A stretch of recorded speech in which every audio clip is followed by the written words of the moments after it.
Bismillahirrahmanirrahim. Assalamualaikum warahmatullahi wabarakatuh. Baik, nama saya Mutmainnah, NIM 90400120109 dari akuntansi C. Baik, dalam video kali ini saya akan menjelaskan rangkuman materi dari pertemuan kedua hingga pertemuan ketujuh mata kuliah Etika Profesi dan Bisnis. Materi yang pertama yaitu tentang manusia dan alam semesta. Manusia dan alam semesta. Hubungan manusia dan alam semesta adalah satu kesatuan yang tidak terpisahkan. Sebagai satu kesatuan, semua hal tersebut saling berkaitan dan bersifat fungsional. Alam sebagai satu kesatuan sistem yang utuh merupakan kolektivitas dari serangkaian substansi yang saling berhubungan, bergantung, dan fungsional satu sama lain. Hakikat kebenaran. Menurut E.F. Schumacher dalam Eko Wijayanto DKK 2002, 1. Kebenaran atau hakikat tentang eksistensi dunia atau alam semesta. Kedua, kebenaran tentang alat yang dipakai untuk memahami dunia. Ketiga, kebenaran cara belajar tentang dunia. Yang terakhir, yang dimaksud hidup di dunia. Hakikat eksistensi dunia atau alam semesta. Tingkat-tingkat eksistensi alam semesta sebagai berikut. Pertama, benda dapat dituliskan P atau benda mati. Tumbuhan dapat dituliskan P plus X atau benda mati yang memiliki unsur hidup. Hewan dapat dituliskan P plus X plus Y, yaitu benda mati yang memiliki unsur hidup dan kesadaran. Dan terakhir yaitu manusia dapat dituliskan P plus X plus Y plus Z, yaitu benda mati yang memiliki unsur hidup, kesadaran, dan kesadaran diri, atau manusia juga disebut makhluk paling sempurna. Hakikat manusia. Teori psikologi menurut McDavid dan Harari ada 4, yaitu pertama, psikoanalisis, melukis manusia sebagai makhluk yang digerakkan oleh keinginan terpendam atau homo valensi. Yang kedua, behaviorisme atau menganggap manusia sebagai makhluk yang digerakkan semuanya oleh lingkungan atau homo mechanicus. Yang ketiga, kognitif, yaitu menganggap manusia sebagai makhluk berpikir yang aktif, mengorganisasikan dan mengolah stimulasi yang diterimanya, atau homo sapiens. Yang terakhir, humanisme, melukiskan manusia sebagai pelaku aktif dalam merumuskan strategi transaksional dengan lingkungannya atau terbentuk hubungan dengan orang lain atau objek-subjek homo ludens. Hakikat otak dan kecerdasan. Yang pertama, IQ atau kecerdasan intelektual, berguna untuk memahami dunia fisik dan membangun kekayaan materi. Yang kedua, EQ, kecerdasan emosional, berguna untuk mengendalikan diri dan orang lain serta untuk membangun hubungan sosial. Yang terakhir, SQ, kecerdasan spiritual, berguna untuk mencari makna hidup melalui hubungan dengan Tuhan atau kesadaran tak terbatas dan untuk memupuk modal spiritual. Tujuan dan makna kehidupan. Tujuan hidup dari kesadaran hewani yaitu kenikmatan duniawi, kekayaan, kekuasaan, dan kenikmatan fisik. Tujuan hidup dari kesadaran manusia yaitu keseimbangan antara kenikmatan duniawi dan rohani. Tujuan hidup dari kesadaran Tuhan yaitu kenikmatan rohani. Kekayaan hanya alat untuk menyempurnakan tingkat kesadaran rohani. Tingkat ego. Pada kesadaran hewani tinggi, kesadaran manusia itu sedang, dan kesadaran Tuhan yaitu rendah. Dan karakter kesadaran hewani itu buruk sangka, sombong, kikir, munafik, pemarah, bekerja dengan pamrih, tidak percaya, dan lain sebagainya. Karakter dari kesadaran manusia yaitu bergerak di sekitar dua sifat ekstrem, tergantung tingkat kesadarannya. Karakter kesadaran Tuhan yaitu selalu baik, sangka, rendah hati, dermawan, jujur, penyabar, selalu pasrah, dan lain sebagainya. Alam semesta sebagai satu kesatuan sistem. Pengertian sistem menurut Kamus Besar Bahasa Indonesia: A. Sekelompok bagian atau alat dan sebagainya yang bekerja sama untuk melakukan suatu maksud, misalnya urat syaraf dalam tubuh. B. Sekelompok pendapat, peristiwa, kepercayaan, dan sebagainya yang disusun dan diatur dengan baik, misalnya filsafat. Yang C. Cara atau metode yang teratur untuk melakukan sesuatu, misalnya pengajaran bahasa. Karakteristik alam semesta sebagai satu kesatuan sistem. Yang pertama, mempunyai komponen-komponen. Kedua, ada batas suatu sistem. Ketiga, ada lingkungan luar sistem. Keempat, ada penghubung. Kelima, ada masukan, proses, keluaran, dan sasaran atau tujuan.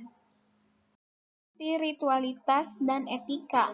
Etika adalah adat, kebiasaan, dan ilmu yang mempelajari hubungan perilaku manusia yang bersifat horizontal, yaitu hubungan manusia dengan manusia, manusia dengan lembaga, manusia dengan alam, dan lembaga atau organisasi lainnya. Spiritualitas yaitu berhubungan dengan perilaku manusia yang bersifat vertikal, dalam arti hubungan manusia dengan Tuhan. Materi yang kedua yaitu tentang filsafat, agama, etika, dan hukum.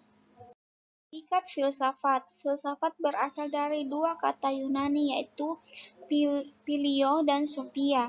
Phileo berarti cinta dan sophia berarti bijaksana. Dengan demikian, Philosophia berarti cinta kepada kebijaksanaan. Karakteristik utama berpikir filsafat adalah sifatnya yang menyeluruh, sangat mendasar, dan spekulatif. Hakikat agama. Setiap agama berisi ajaran dan pedoman tentang satu, takwa, dogma, doktrin, atau filsafat tentang ketuhanan. Yang kedua, susila, moral, dan etika. Yang ketiga, ritual upacara dan tata cara beribadah. Yang keempat, tujuan agama. Sikap etika. Etika sebagai praktis sama dengan moral atau moralitas, yang berarti adat istiadat, kebiasaan, nilai-nilai, dan norma yang berlaku dalam kelompok atau masyarakat. Etika sebagai suatu ilmu atau tata susila adalah pemikiran atau penilaian moral. Hukum, etika, dan etiket. Persamaannya yaitu sama-sama mengatur perilaku manusia. Sumber hukum yaitu negara dan pemerintah. Sumber etika yaitu masyarakat. Sumber etiket yaitu golongan masyarakat. Sifat pengaturan hukum yaitu tertulis berupa undang-undang, peraturan pemerintah, dan sebagainya. Sifat pengaturan etika yaitu ada yang lisan berupa adat kebiasaan dan yang tertulis berupa kode etik. Sifat pengaturan etiket yaitu lisan. Hukum.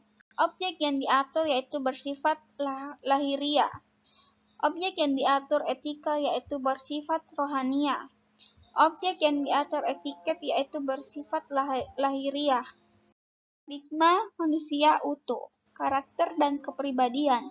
Soedarasono 2000 misalnya mendefinisikan kepribadian sebagai totalitas kejiwaan seseorang yang menampilkan sisi yang didapat dari keturunan atau orang tua, leluhur, dan sisi yang didapat dari pendidikan, pengalaman hidup, serta lingkungan.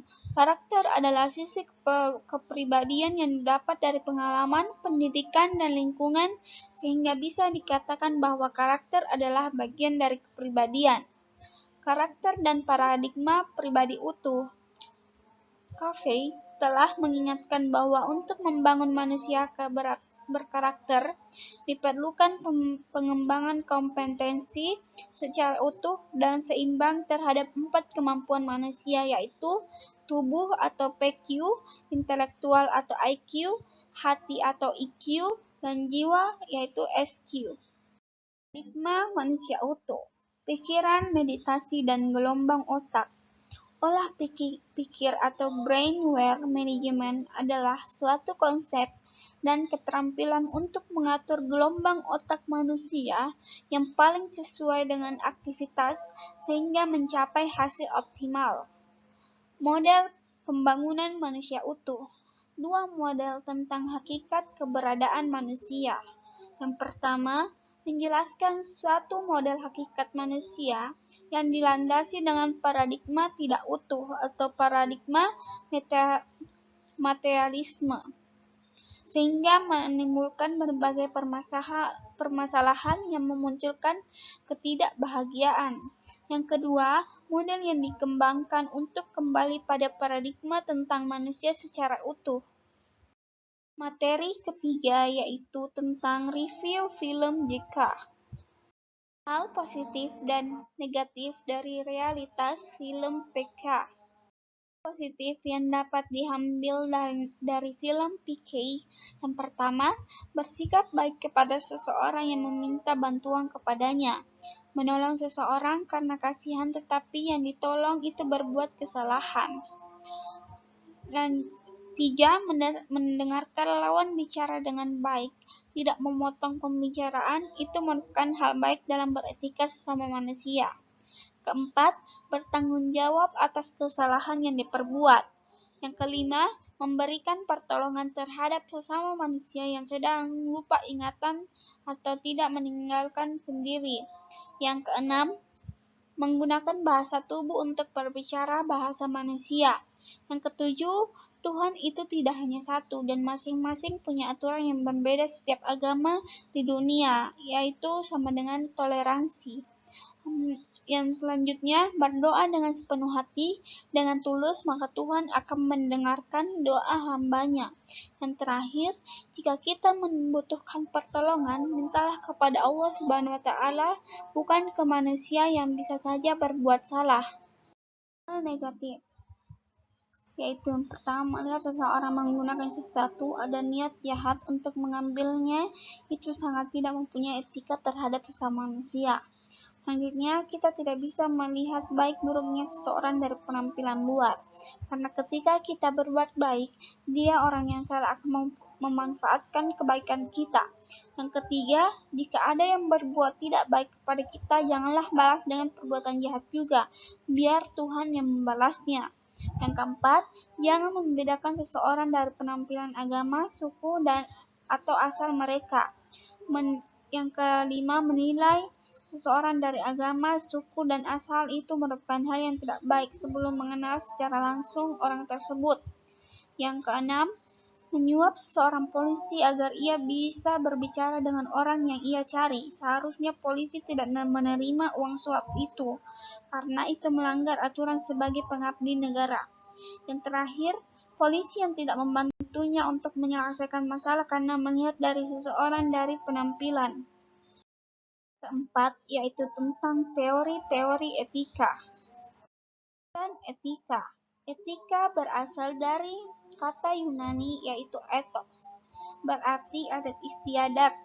Etika berkaitan dengan kebiasaan hidup yang baik pada diri seseorang maupun pada suatu masyarakat. Etika berkaitan dengan nilai-nilai tata cara hidup yang baik, aturan hidup yang baik, dan segala kebiasaan yang dianut dan diwariskan dari suatu orang ke orang yang lain atau dari satu generasi ke generasi yang lain.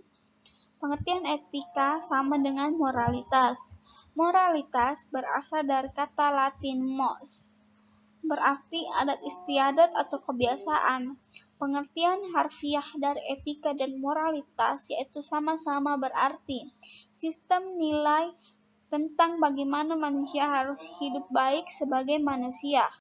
Etika dapat dirumuskan sebagai refleksi kritis dan rasional mengenai A. Nilai dan norma yang menyangkut bagaimana manusia harus hidup baik sebagai manusia. B. Masalah kehidupan manusia dengan berdasarkan diri pada nilai dan norma moral yang umum diterima. Etika sebagai sebuah ilmu yang terutama menitikberatkan refleksi kritis dan rasional. Pertama, mempersoalkan apakah nilai dan norma moral tertentu memang harus dilaksanakan. Dua, etika mempersoalkan apakah suatu tindakan yang kelihatan bertentangan dengan nilai dan norma moral tertentu harus dianggap sebagai tindakan yang tidak etis. Yang C, atau ketiga, apakah dalam situasi konkret yang saya hadapi saya memang harus bertindak sesuai dengan norma yang ada dalam masyarakat. Norma yaitu memberi pedoman tentang bagaimana kita harus hidup dan bertindak secara baik dan tepat, sekaligus menjadi dasar bagi penilaian mengenai baik buruknya perilaku dan tindakan kita. Norma-norma khususnya adalah aturan yang berlaku dalam bidang kegiatan atau kehidupan khusus, misalnya aturan olahraga, aturan pendidikan, dan lain-lain. Norma-norma umum sebaliknya lebih bersifat umum dan sampai pada tingkat tertentu boleh dikatakan bersifat universal. Etika tidak sama dengan etiket. Etiket hanya menyangkut perilaku lahiriah yang menyangkut sopan santun atau tata krama. Norma hukum adalah norma yang dituntut keberlakuannya secara tegas oleh masyarakat karena dianggap perlu dan niscaya demi keselamatan dan kesejahteraan manusia dalam kehidupan bermasyarakat. Ciri utama norma moral dan norma umum. Pertama atau A, kaidah moral berkaitan dengan hal-hal yang mempunyai atau yang dianggap mempunyai konsekuensi yang serius bagi kesejahteraan, kebaikan, dan kehidupan manusia baik sebagai pribadi maupun sebagai kelompok. B. Norma moral tidak ditetapkan dan atau diubah oleh keputusan penguasa tertentu. Norma moral dan juga norma hukum merupakan ekspresi, cermin, dan harapan masyarakat mengenai apa yang baik dan apa yang buruk. Berbeda dengan norma hukum, norma moral tidak kodifikasikan, tidak ditetapkan atau diubah oleh pemerintah. C. Norma moral selalu menyangkut sebuah perasaan khusus tertentu, yang oleh beberapa filsuf moral disebut sebagai perasaan moral atau moral sense. Ada beberapa teori etika. Yang pertama, etika teleologi, dari kata Yunani. Telos sama dengan tujuan, mengukur baik buruknya suatu tindakan berdasarkan tujuan yang mau dicapai dengan tindakan itu, atau berdasarkan akibat yang ditimbulkan oleh tindakan itu. Yang kedua, deontologi. Istilah deontologi berasal dari kata Yunani yaitu deon, yang berarti kewajiban. Teori hak. Dalam pemikiran moral dewasa ini, barangkali teori hak ini adalah pendekatan yang paling banyak dipakai untuk mengevaluasi baik buruknya suatu perbuatan atau perilaku. Teori hak merupakan suatu aspek dari teori deontologi karena berkaitan dengan kewajiban. Hak dan kewajiban bagaikan dua sisi uang logam yang sama. Terakhir, teori keutamaan memandang sikap atau akhlak seseorang. Tidak ditanyakan apakah suatu perbuatan tertentu adil atau jujur atau murah hati dan sebagainya. Ada 3 macam keinginan. Yang pertama, keinginan alamiah yang perlu. Yang kedua, keinginan alamiah yang tidak perlu. Yang ketiga, keinginan yang sia-sia. Sistem filsafat moral. Beberapa sistem filsafat moral. Yang pertama, hedonisme, yaitu hidup yang baik adalah memenuhi keinginan alamiah yang perlu. Tinjauan kritisnya yaitu ada kebenaran yang mendalam pada hedonisme. Manusia menurut kodratnya mencari kesenangan dan berupaya menghindari ketidaksenangan. Hedonisme beranggapan bahwa kodrat manusia adalah mencari kesenangan sehingga kesenangan disetarakan dengan moralitas yang baik. Para hedonis berpikir bahwa sesuatu adalah baik karena disenangi. Hedonisme mengatakan bahwa kewajiban moral saya adalah membuat sesuatu yang terbaik bagi diri saya sendiri. Yang kedua, eudemonisme beranggapan bahwa dalam setiap kegiatan manusia mengejar suatu tujuan akhir yang disebut kebahagiaan. Yang kedua, manusia mencapai kebahagiaan dengan menjalankan secara baik kegiatan-kegiatan rasionalnya dengan disertai keutamaan. Yang terakhir, utilitarisme yang beranggapan bahwa klasifikasi kejahatan harus didasarkan atas kesusahan atau penderitaan yang diakibatkan terhadap para korban dan masyarakat. Menurut kodratnya, manusia menghindari ketidaksenangan dan mencari kesenangan. Karena menurut kodratnya tingkah laku manusia terarah pada kebahagiaan, maka suatu perbuatan dapat dinilai baik atau buruk sejauh dapat meningkat atau mengurangi kebahagiaan semua orang. Moralitas suatu tindakan harus ditentukan dengan menimbang kegunaannya untuk mencapai kebahagiaan umat manusia.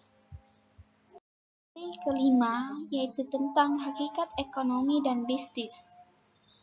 Hakikat ekonomi berasal dari kata Yunani, yaitu oikonomia, yaitu pengelolaan rumah, yang berarti cara rumah tangga memperoleh dan menghasilkan barang dan jasa untuk memenuhi kebutuhan hidup atau fisik anggota rumah tangganya. Ilmu ekonomi adalah ilmu yang berhubungan dengan produksi, distribusi, dan konsumsi. Ilmu ekonomi berkembang berdasarkan asumsi dasar bahwa adanya kebutuhan manusia yang tidak terbatas dihadapkan pada sumber daya yang terbatas. Sehingga timbul persoalan bagaimana mengeksploitasi sumber daya yang terbatas secara efektif dan efisien guna memenuhi kebutuhan manusia yang tak terbatas. Etika dan sistem ekonomi. Sistem ekonomi adalah jaringan berbagai unsur yang terdiri atas pola pikir, konsep, teori, asumsi dasar kebijakan, infrastruktur, institusi, seperangkat hukum, pemerintah, negara, rakyat, dan unsur lainnya yang semuanya ditunjukkan untuk meningkatkan produksi dan pendapatan masyarakat. Tujuan sistem ekonomi komunis dan sistem ekonomi kapitalis keduanya hanya ditunjukkan untuk mengejar kemakmuran atau kenikmatan duniawi dengan hanya mengandalkan kemampuan pikiran rasional dan melupakan tujuan tertinggi umat manusia, yaitu kebahagiaan di akhirat. Soekarno dan Hatta memperkenalkan koperasi sebagai salah satu wadah ekonomi rakyat yang paling sesuai dengan falsafah Pancasila. Etika dan sistem ekonomi. Yang pertama, etika dan sistem komunis. Tujuan sistem ekonomi komunis adalah untuk meratakan kemakmuran masyarakat dan menghilangkan eksploitasi oleh manusia, yaitu majikan, pemilik, atau modal, terhadap manusia lainnya, yaitu kaum buruh. Kedua, etika dan sistem ekonomi kapitalis. Tujuan sistem ekonomi kapitalis, manusia direndahkan hanya untuk mengejar kemakmuran ekonomi atau fisik semata dan mengabaikan kekuatan Tuhan. Yang terakhir, etika dan sistem ekonomi Pancasila. Secara teoritis, sistem ekonomi Pancasila merupakan fondasi yang paling baik dan paling sesuai untuk membangun hakikat manusia seutuhnya. Beberapa periode Indonesia telah berganti presiden, akan tetapi dalam penerapan sistem ekonomi Pancasila masih jauh dari harapan rakyat masih tetap miskin. 5 dimensi bisnis. Yang pertama, dimensi ekonomi. Bisnis adalah kegiatan produktif dengan tujuan memperoleh keuntungan. Keuntungan diperoleh berdasarkan rumus yang sudah jamak dikembangkan para akuntan, yaitu penjualan dikurangi harga pokok penjualan dan beban-beban. Bagi akuntan, harga pokok penjualan dan beban merupakan harta yang telah dikorbankan atau dimanfaatkan untuk menciptakan penjualan pada periode ini. Yang kedua, dimensi etis, yaitu dari sudut pandang kesadaran hewani, menilai bahwa suatu tindakan dianggap etis. Tindakan itu bermanfaat bagi seorang dan suatu tindakan dianggap tidak etis bila merugikan bagi diri individu yang bersangkutan. Yang ketiga, dimensi hukum.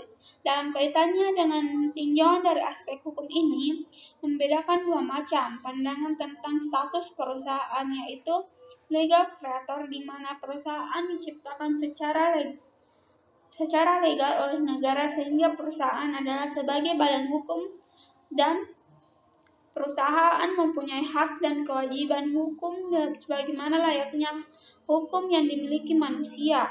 Yang keempat, dimensi sosial.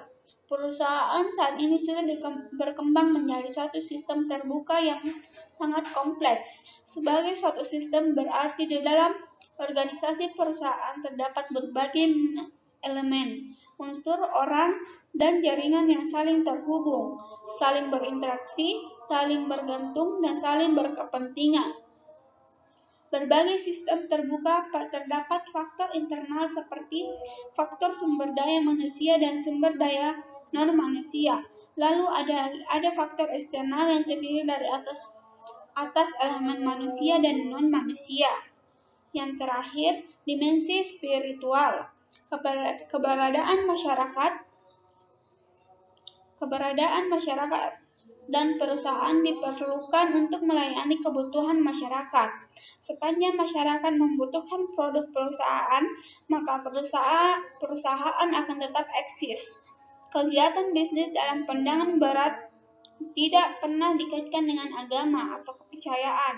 Padahal dalam ajaran agama yang dipercayai oleh manusia, ada ketentuan yang sangat jelas tentang melakukan kegiatan bisnis. Dalam dimensi spiritual, para pengusaha yang ada di dalam perusahaan memaknai pengelolaan perusahaan sebagai bagian dari ibadah kepada Tuhan, menjadikan perusahaan yang dikelola menjadi sejahtera, sekaligus menjaga dan memelihara kelestarian alam. Pemangku kepentingan atau stakeholder. Keputusan diambil berdasarkan pertimbangan. Yang pertama, pemangku kepentingan adalah pihak yang menerima manfaat paling besar dari keputusan itu. B. Kalaupun ada pihak dirugikan, dampak kerugian hanya menimpa sedikit, mungkin hanya pemangku kepentingan. C. Keputusan yang diambil tidak membentuk kepentingan dan kekuasaan kelompok pemangku kepentingan yang dominan. Kepentingan di sini adalah suatu yang menyebabkan kelompok pemangku kepentingan ini tertarik atau peduli pada perusahaan, sedangkan kekuasaan di sini diartikan sebagai beberapa kuat pengaruh atau kekuatan kelompok ini dalam menentukan arah keberadaan perusahaan.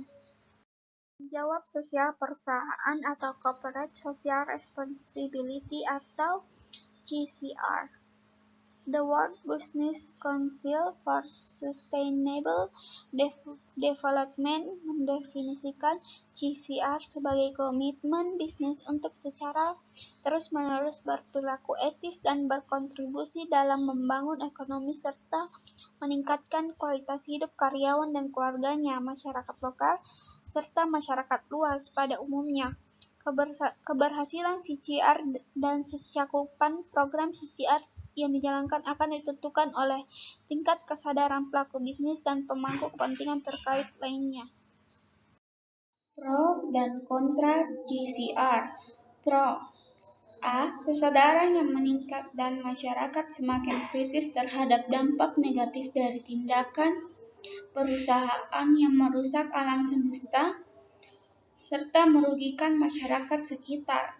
B. Sumber daya alam yang makin terbatas. C. Bisnis sebenarnya mempunyai sumber daya yang berguna. D. Menciptakan keuntungan jangka panjang.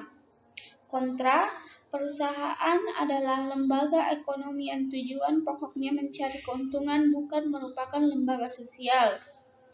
Pelatihan manajemen akan terpecah dan akan membingungkan mereka bila perusahaan dibebani banyak tujuan. Tidak semua perusahaan mempunyai tenaga yang terampil dalam menjalankan kegiatan sosial. Materi yang keenam, yaitu tentang Good Corporate Governance. Pengertian.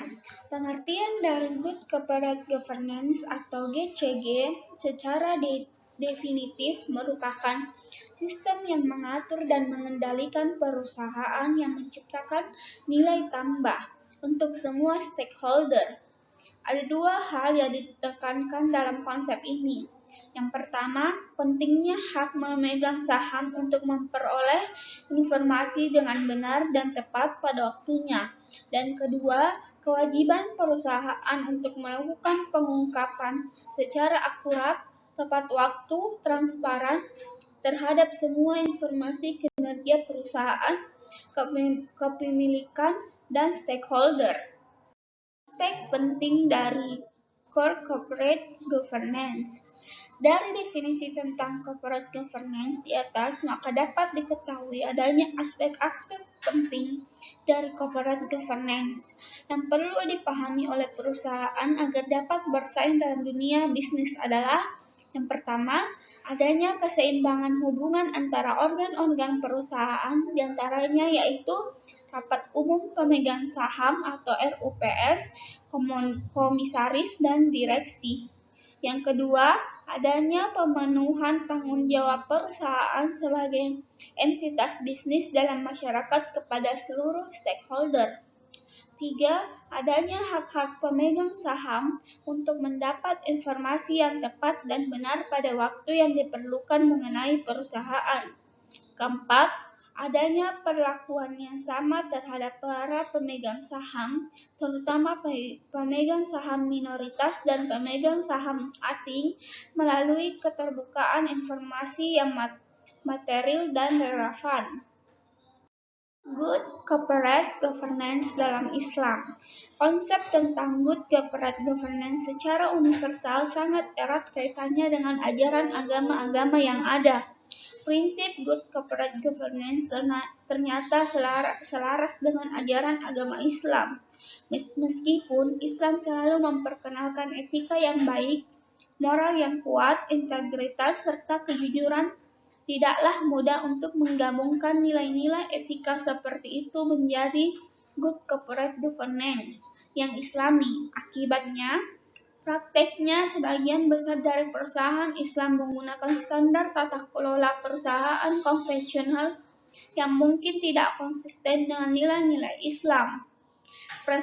Perspektif Islam melihat tata praktek perusahaan sebagai kewajiban Muslim kepada Allah, sehingga mengarah kepada kontrak implisit dengan Allah dan kontrak eksplisit dengan manusia.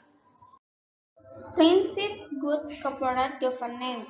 Yang pertama, keterbukaan informasi atau transparansi, yaitu keterbukaan dalam melaksanakan proses pengambilan keputusan dan keterbukaan dalam mengemukakan informasi material dan relevan mengenai perusahaan. Yang kedua, akuntabilitas atau accountability, yaitu kejelasan fungsi struktur sistem dan pertanggungjawaban organ perusahaan sehingga pengelolaan perusahaan terlaksana secara efektif. Yang ketiga, pertanggungjawaban atau responsibility, yaitu kesesuaian atau kepatuhan di dalam pengelolaan perusahaan terhadap koperasi yang sehat serta peraturan perundang-undangan yang berlaku.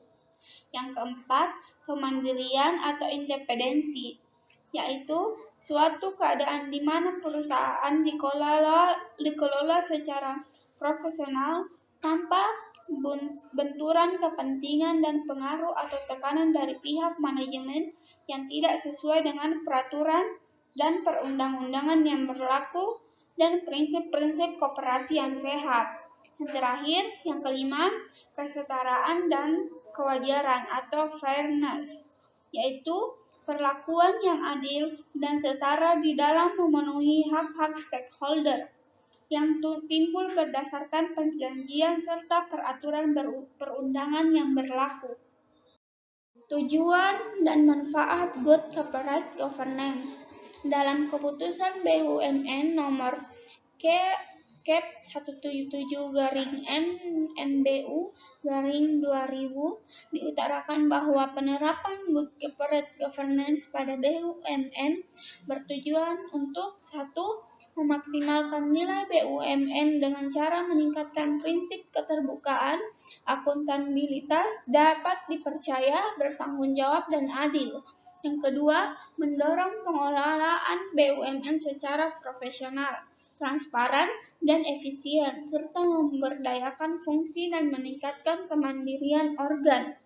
Yang ketiga, mendorong agar organ dalam membuat keputusan dan menjalankan tindakan dilandasi nilai moral yang tinggi dan kepatuhan terhadap pengaturan perundang-undangan.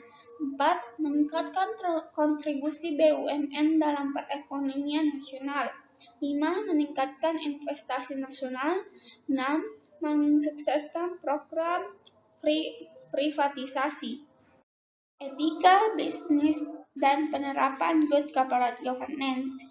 Code of Corporate and Business Conduct, kode etik dalam tingkah laku berbisnis di perusahaan. Code of Corporate and Business Conduct merupakan implementasi salah satu prinsip Good Corporate Governance atau GCG. Kode etik tersebut merupakan karyawan dan pimpinan perusahaan untuk melakukan praktek-praktek etika bisnis yang terbaik di dalam semua hal yang dilaksanakan atas nama perusahaan. Nilai etika perusahaan. Kepatuhan pada kode etik ini merupakan hal yang sangat penting untuk mempertahankan dan memajukan reputasi perusahaan sebagai karyawan dan pimpinan perusahaan yang bertanggung jawab, di mana pada akhirnya akan memaksimalkan nilai pemegang saham atau stakeholder value. Beberapa nilai etika perusahaan yang sesuai dengan prinsip-prinsip GCG yaitu kejujuran, tanggung jawab, saling percaya, keterbukaan, dan kerjasama. Tahap penerapan GCG. Yang pertama, tahap persiapan. Yang kedua, tahap implementasi. Yang ketiga, tahap evaluasi.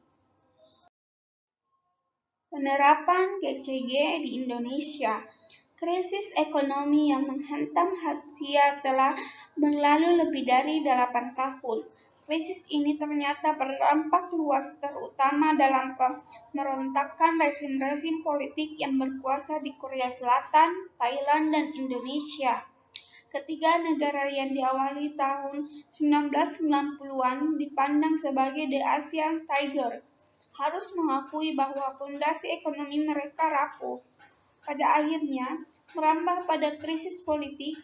Kajian yang dilakukan oleh Asian Development Bank atau ADB menunjukkan beberapa faktor yang memberi kontribusi kepada krisis di Indonesia. Pertama, konsentrasi kepemilikan perusahaan yang tinggi. Yang kedua, tidak efektifnya fungsi pengawasan Dewan Komisaris Ketiga. Inefisiensi dan rendahnya transparansi mengenai prosedur pengendalian merger dan akuisisi perusahaan. Keempat, terlalu tingginya ketergantungan pada pendanaan eksternal. Dan kelima, ketidak memadainya pengawasan oleh para kreditor. Terima kasih.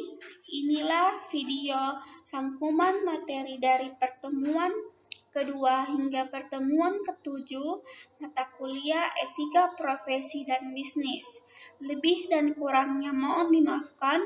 Wassalamualaikum warahmatullahi wabarakatuh.